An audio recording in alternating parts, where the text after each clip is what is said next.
Good evening, everyone. I am your host, That Jaguar Guy, and today I'm going to be talking about why the Jaguars should draft Deonte Banks.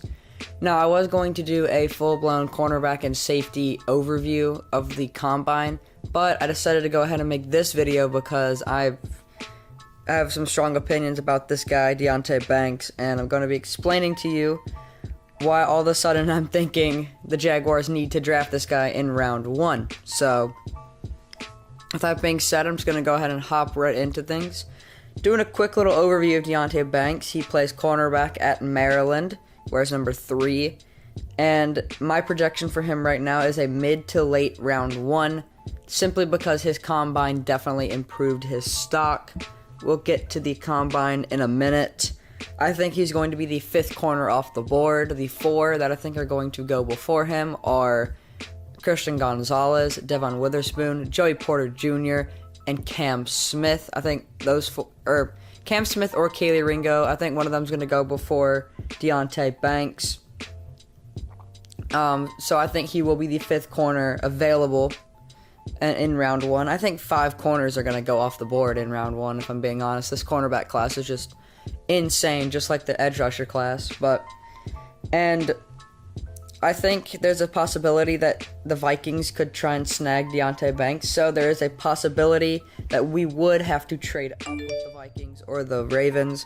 That'd probably cost us maybe our round 3 and 4 pick plus our round 1 pick to go, jump in front of the Ravens, because the Ravens are probably going to be going for a receiver of some sorts, and I pretty much know that the Jags and the Vikings aren't going to be going for a receiver. So moving back 2 spots for the Ravens probably wouldn't cost that much, considering they're in need of a receiver, and most receivers probably won't, or a receiver probably won't go to the Vikings if they're smart. So maybe the Vikings do try and get a receiver in round 1. I think that'd be a waste of a round 1 pick for them, considering the big edge rusher and cornerback safety class there is this draft. So it's a big possibility we would have to jump up 1 spot or 2 spots to get Deonte Banks, considering what the Vikings might want to do. But I think Deonte Banks is one of the better cornerbacks in this class, and I'm going to explain it to you now, right here. The first thing I'm going to talk about is his combine performance. He had an athleticism score of 98.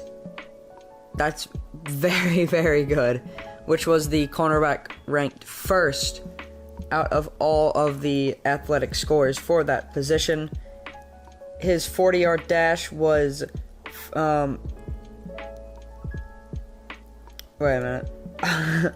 Sorry. His 40-yard dash was 3rd out of everyone. He ran a 4.35 40-yard dash. I mean, that's very good for someone who could potentially fall to 24. And I'll get why that's also good considering his film. But 4.35, that's incredible for a cornerback. Good stuff. His 10-yard split was a little bit worse. He was I believe 7th or 8th. First 10-yard split ran a 1.49. His vertical was first. He did a 42-inch vertical. That is incredible. That is really good. And then his broad jump, I don't know why I've said his broad jump on the graphic was 42. That would be insane if his broad jump was 42 inches. But no, his broad jump is 11.4. And that is the 2nd best broad jump out of any cornerback in the combine. He did not do the 3-cone drill, 20-yard shuffle, and the bench. But he already proved himself as one of the more athletic cornerbacks in this class. In my opinion, athleticism means a lot in a cornerback, especially speed, and he has the speed, also has the wingspan. We'll get to his size a little bit later, but an incredible combine performance. I think this is what mostly pulled the trigger on most Jaguars fans, including myself, on wanting to get Deonte Banks. I've heard a lot of talk about Jaguars fans wanting to take him in the 1st round. I agree with that statement, that's why I'm making this video. Let's get on to some of his film. The first thing is he is very fluid in an inside-outside corner position. He's very good on the outside, which we'll get to a little bit in the next graphic. But he's very good at playing the outside, but if needed, he is able to come inside and block very well. Especially on short passes, he's able to disrupt the pass. Very fast as well, so that leads to very good man coverage skills. And if he can play really good in the slot, which is what the Jacksonville Jaguars need, then he could be a solid cornerstone piece for the Jacksonville Jaguars to come. I think Deonte Banks has a high upside when it comes to being an outside and inside corner. His flexibility, in my opinion, is something we really need in a cornerback in this class. And I've talked about getting a guy like Joey Porter Jr. I've talked about getting a guy like Clark Phillips who could go inside and outside. But I think Deonte Banks combines the Joey Porter Jr. and Clark Phillips III together to make one beast of a cornerback. And his ability to play outside and inside is probably the biggest plus for me when it comes to Deonte Banks, because the Jaguars desperately need someone who can play that slot role well, play alongside Tyson Campbell. And I think this guy, Deonte Banks, is able to fill that role very, very well. Moving on, I want to talk about his sideline play. He specializes in going down the sideline with someone. He uses his instincts and his, ball skills to locate the ball. I guess it's instincts or visibility, whatever it is. He's able to locate the ball in the air really well, play alongside. He's able to multitask as a cornerback. That's what I'm trying to say. He's able to run downfield with his high-end speed. He's able to know where the defender is at all times. He's also able to find the ball in the air to disrupt the pass or even intercept the pass. I saw a lot of that this year. He was able to play down the sideline real well and disrupt the pass. And having the ability to do that is really well because, of course, you don't want someone being able to throw the ball deep and score. So having two cornerbacks who's able to disrupt the pass down the line is also very good because it makes sure that cornerbacks have to resort to throwing shorter. And like we said earlier, Deonte Banks is also able to play inside corner really well. Can't really play inside, can't really throw short pass if he's able to disrupt that as well. He's just a very good cornerback, and his sideline play shows that. Hopefully, fingers crossed, if I'm not lazy, I'm showing the highlights during this. But yeah, his sideline play is a big plus. He's very instinctual, knows where the ball is, and that's always a plus in a good cornerback. Moving on to his size and his length. So he is, post-combine, he is rated at 6 foot, 197 pounds. That's really good. In my opinion, tall cornerbacks is needed, but he's a tall cornerback though, he's 6 foot. But you don't want someone who's like 6'8" as a cornerback, because then cause him to be a little more stiff. He is perfect size, 6 foot, 197, and still able to be fluid. That's why he's able to play the sideline so well, because he's able to match up against some of the bigger receivers and using his instincts, able to find the ball in the air and disrupt it. His arm length is 31 3/8. I don't know if if that's a good arm length. It seems like it is compared to some guys like Joey Porter. Porter has a 34 arm length, but Ringo has a 31 1/2. His hand is 9 3/8. So I'm assuming that's good. If it's not good, then whoops. But I'm assuming it's a good arm length, considering how he's able to reach across the receiver and bat the ball down. I'm going to assume that is a good arm size because he's got the length to show it. What I really like about him is his height. I love that he's 6 foot, but he's also so freaking fast. He's very tall, he's fast, he's got good weight. He's going to be I've said this a lot, he's going to be a good cornerback. And it'd be a shame if we don't get him, but I'll get to that in a minute later. Fluid transitions. I saw this mostly during his field drills on the combine. He's got very quick feet.